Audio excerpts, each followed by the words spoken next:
የኤቲኤም ካርድ ከሚስጥር ቁጥሩ በመስረቅ ከ100 ሺህ ብር በላይ ከባንክ ወጪ በማድረግ ወንጀል የፈጸመው ግለሰብ በእስራትና በገንዘብ ተቀጥቷል። ዘገባው የሪፖርተር ጎሳ አማን ነው። አምላክ ያለልኝ ቀጥሎ ያቀርባል። የኤቲኤም ካርድ ከነ ሚስጥር ቁጥሩ በመስረቅ ከ108 ሺህ ብር በላይ ከባንክ በማውጣት ወንጀል የፈጸመው ግለሰብ በጽኑ እስራትና በገንዘብ መቀጣቱን የአርሲ ዞን ፖሊስ መምሪያ አስታወቀም። ተከሳሹ በእንግድነት ጎራ ካለበት ሂጦሳ ወረዳ ቦሩ ሌንጫ ቀበሌ ገበሬ ማህበር ውስጥ ከሚገኘው ከእህቱ ባለቤት ነው የኤቲኤም ካርዱን የሰረቀው። እናም ሁሩታ ከተማ ከሚገኘው የኢትዮጵያ ንግድ ባንክ 102,172 ብር በማውጣት ለግሉ እንደተጠቀመበት ፖሊስ አረጋግጧል። ተከሳሹ የስርቆት ወንጀሉን ፈጽሞ ካሰላ ወደ አዲስ አበባ በመሄድ ለጊዜው ቢሰወርም የወረዳው ፖሊስና የፍታ አካላት በተቀናጀ ክትትል አዲስ አበባ ላይ ሊያዝ ችሏል። ምርመራውም ተጣርቶ ለሂጦሳ ወረዳ ፍርድ ቤት በመቅረቡ ተከሳሹ የ3 ዓመት ጽኑ እስራትና የ14900 ብር የገንዘብ ቅጣት ተወስኖበታል። ሚስጥራዊ የሆኑ መረጃዎቻችንን በጥንቃቄ በመያዝ የወንጀል ሰለባ ከመሆን ለመዳን ጥንቃቄ ማድረግ እንደሚያስፈልግ ፖሊስ በመልእክቱ አሳስቧል። ሰላም ጤና ይስጥልኝ የተወደዳችሁና የተከበራችሁ ተመልካቾቻችን እንደምን ሰንብታችኋል? ይህ ሳምንታዊው የፖሊስና ህብረተሰብ የቴሌቪዥን ፕሮግራም ነው። እንደተለመደ ሁሉ የተለያዩ መሰናዶችን ወደናንተ እናደርሳለን። በመስተንግዶ አያለሽ ንጉሴ አብሬያችሁ ቆይታ አደርጋለሁ። ቀዳሚ ፕሮግራማችን የሚሆነው ወንጀል ነክና ፖሊሳዊ ዜናዎቻችን ናቸው። ከዜናዎቹ ጋር ሳጅን አየጉዙ ማሙዬ ተጠብቃችኋለች። በያላችሁበት መልካም ጊዜ።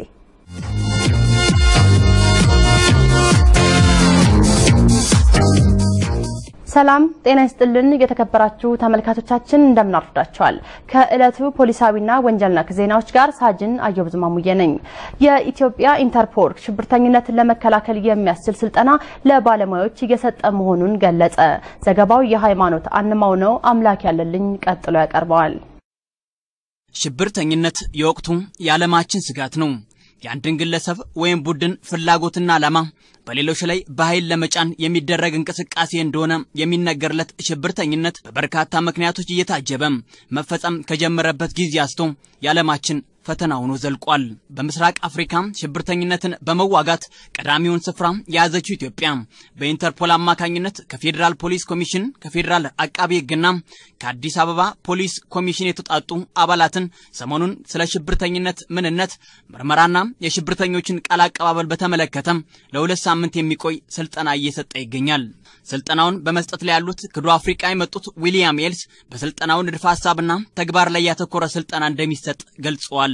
የስልጠናው አስተባባሪ የሆኑት ኢንስፔክተር ቃኛቸው አባብያም ሰልጣኞች በተግባር ስራቸው ወቅት የሚገጥማቸውን ችግር ለማቃለልና የሽብርተኞችን ባህሪ ለማወቅ ስልጠናው እገዛ እንደሚያደርግላቸው ገልጸዋል። ከዚህ ቀደም የተጠመዱ ፈንጆችንና ቦምቦችን በተመለከተ ስልጠና እንደተሰጠና ወደፊትም እንደዚህና መሰል ስልጠናዎች ተጠናክረው እንደሚቀጥሉ ገልጸዋል።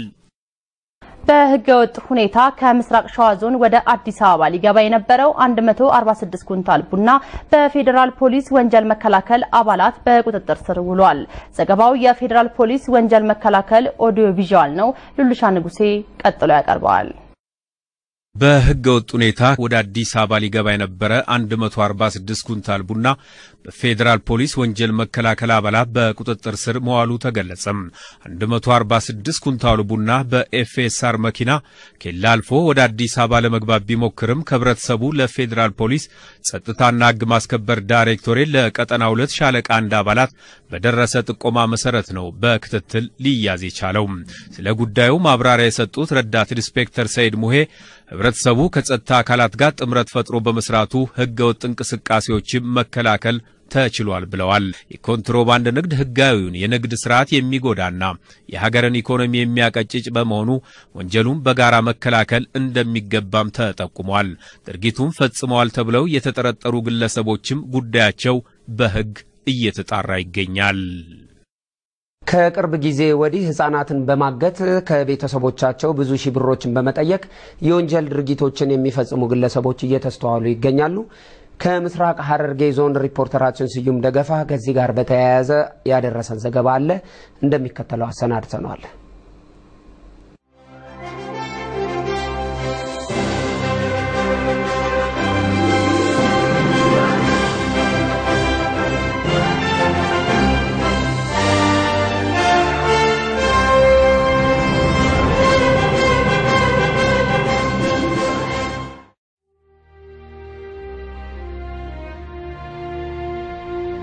የ7 ዓመቱ ታዳጊ ሕፃን ከዕድሜ ኩዮቹ ጋር እየተጫወተ ነው። በዚህ መሃል አንድ ግለሰብ ወደ ታዳጊው በመቅረብ እየተነጋገሩ ቆይተዋል። ከደቂቃዎች ቆይታ በኋላ ደግሞ ታዳጊው ሕፃን የት እንደተሰወረ ሳይታወቅ ቀኑ ተራውን ለምሽት ለማስረከብ ተቃረበ። ስለ እውነት ይሄ ወንጀል በዚህ በእኛ ከተማ ውስጥ የተፈጸመው ወንጀል በጣም ከፍተኛና ዘግናኝ ወንጀል ነው። የወላድን አንጀት የሚያበላሽና ፋታ የሚያሳጣ በቀን የህፃናቶች እንቅስቃሴ ላይ ችግር ይፈጥራል ተብሎ የሚታሰብና የተፈጸመው ወንጀል በጣም ከፍተኛ ነው። የተፈጸመው ወንጀል በቤተሰቡም ላይ በልጁ ቤተሰብ ላይም ከፍተኛ ተጽዕኖ ያሳድራል። እነንም በህፃኑም ላይ የተፈጸመው ነገር ከፍተኛ ተጽዕኖ የሚያሳድር ነው። እንደገና በህዝቡም በኩል ይሄ ታየው እንደዚህ አይነት ወንጀል ህዝቡም ላይ ከፍተኛ ተጽዕኖ የሚያሳድር ነው። የ7 ዓመቱ ታዳጊ ልጃቸው ድንገት የውሃ ሽታ መሆን ወላጆቹን ክፉኛ አስጨንቋል።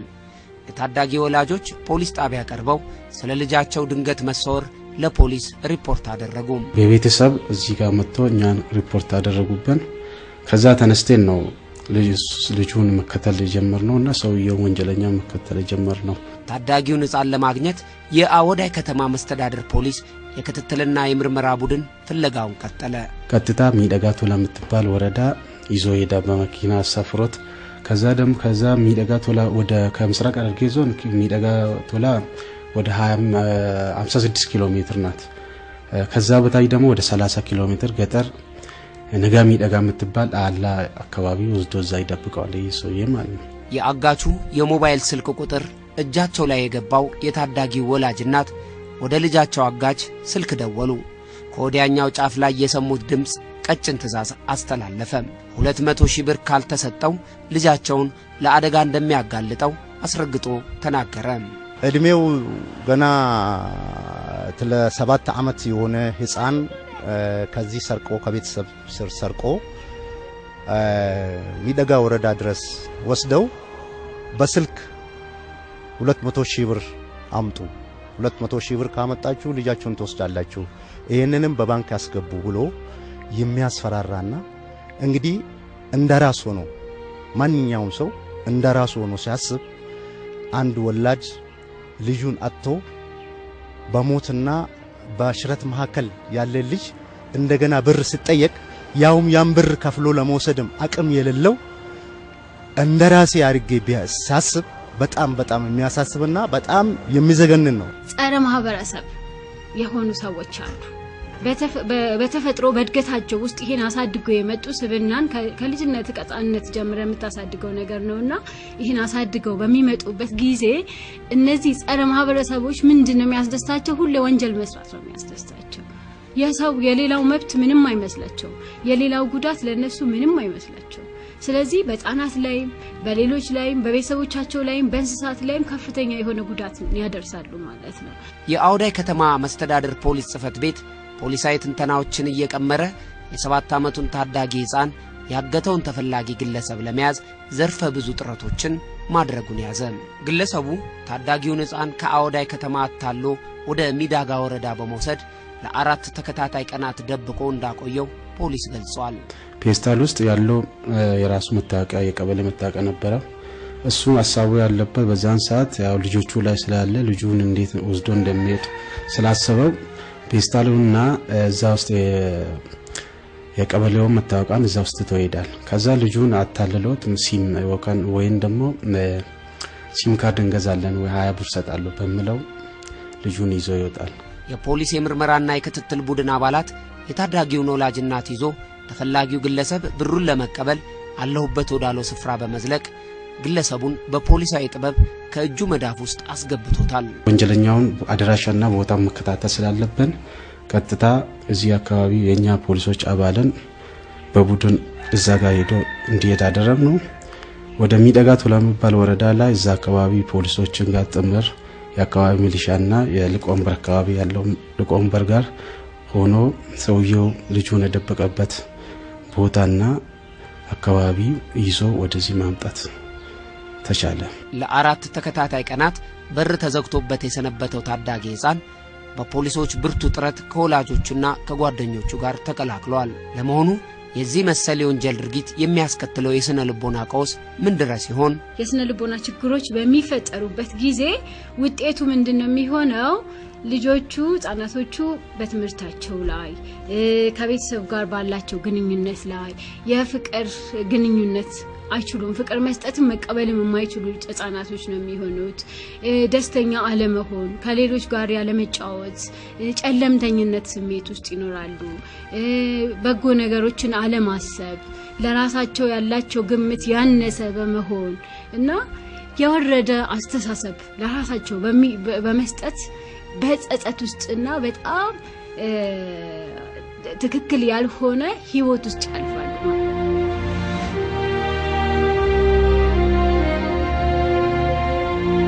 ልጆቹ በተወሰዱበት ጊዜ አካላዊና ስነልቦናዊ የሆነ ከፍተኛ የሆነ ጉዳት ደርሶባቸው ከሆነ ለምሳሌ ተደፍረው ከሆነ እነዚህ ልጆች ድብደባ ደርሶባቸው ከሆነ እነዚህ ነገሮች ይሄን የስነልቦና እክል ያደርስባቸዋል ማለት ነውና በእንደዚህ አይነት ህይወት ውስጥ ያለፉ ልጆች ዞረው እነዚህ ሰዎች የሚፈጽሙትን ወንጀል ለመፈጸም ዝግጁ ሊሆኑ ይችላሉ ማለት ነው። ወንጀል የማህበረሰባዊ ህይወት ጋሬጣ ነው።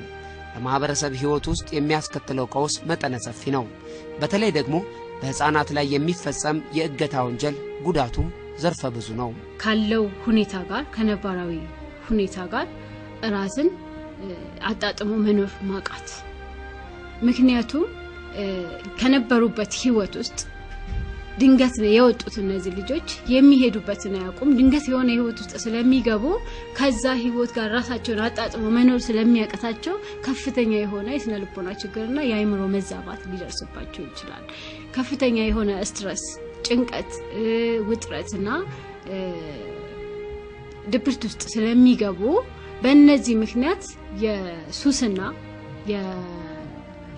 ከፍተኛ የሆነ የአይምሮ እክል ሊገጥማቸው ይችላል ማለት ነው። የህግ የበላይነት እንዲነግስ የተበዳይን ባንድ እንዲታበስ ሙያዊ ኃላፊነቱን የአውዳይ ከተማ ፖሊስ በአግባቡ በመወጣት እናትና ልጅን ማገናኘት ችሏል። ፖሊስ የሰራውን ስራ ሲመለከት እኔ ራሴ እንኳንስ ሌላው ህብረተሰብ እኔ ራሴ የመንግስት አካል ሆኜ ይሄ እንዲህ አይነት በዚህ ባጭር ጊዜ ውስጥ ተደርሰውበት ፖሊስ በራሱ ጥናት ደርሰውበት ይሄን ልጅ ይዞ ወደ ቤተሰብ ይመልሳል ብዬ ያልገመትኩት በከፍተኛ ሁኔታ ውስብስብና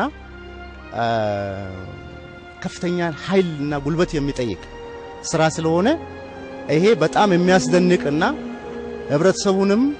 ህብረተሰቡ ፖሊስ የሰላም ዋስትና መሆኑን የደህንነት ዋስትና መሆኑንና ነገ ለልጆቹ ዋስትና የሚሆን ፖሊስ እንዳለ የሚያረጋግጥ ስራ ነው።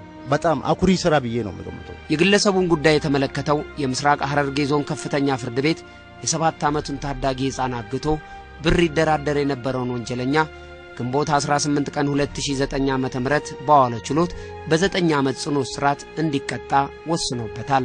ተከታዩን የጥንቃቄ መልእክታችንን በማስከተል ይህንን ዝግጅት እንቋጫለን።